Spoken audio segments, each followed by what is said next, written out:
La parole est à la ministre de la Transformation et de la fonction publique. Madame de Montchalin, vous avez la parole. Merci, Monsieur le Président. Madame la sénatrice, permettez-moi de vous féliciter, de vous remercier pour cette question, parce qu'effectivement, il n'y a pas de relance sans simplification, et il ne peut pas y avoir de simplification si nous ne partons pas du terrain.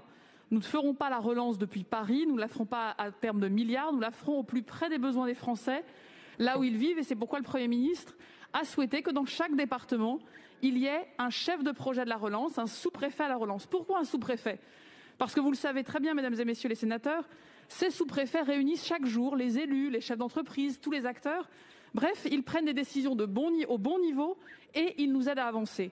À l'heure du second confinement, nous n'avons pas le droit à l'erreur et l'État, dans tous les territoires, a besoin de renforts. Ces 30 candidatures que nous avons ouvertes, nous allons faire sur la demande des préfets de région, sur la demande des préfets de département, pour appuyer les territoires qui en ont le plus besoin. Nous avons donc ouvert ces candidatures pour créer des interlocuteurs de confiance partout dans le pays qui doivent associer les parlementaires, les élus, les acteurs. Alors, nous avons ouvert ces candidatures avec le ministre de l'Intérieur. 30 postes ont été appelés à être pourvus.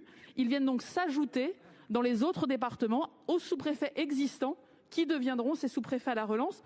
Il y en a bien sûr dans votre département dans l'Eure, il y en a dans tout notre pays et vous pourrez, messieurs les sénateurs, mesdames les sénatrices, évidemment les rencontrer et travailler avec eux.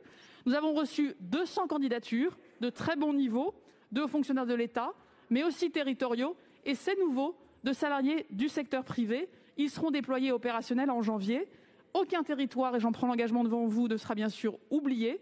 Ces sous-préfets, je crois, ils témoignent plus largement de la volonté que nous avons avec le Premier ministre de réarmer les territoires, que tous les postes en 2021 soient créés dans les territoires et pas à Paris, tout ceci sous la stabilité générale du schéma d'emploi, mais que notre priorité, c'est bien que ce soit dans le dernier kilomètre, au plus près du terrain, partout en France, que les milliards que vous votez deviennent une réalité. Je vous remercie.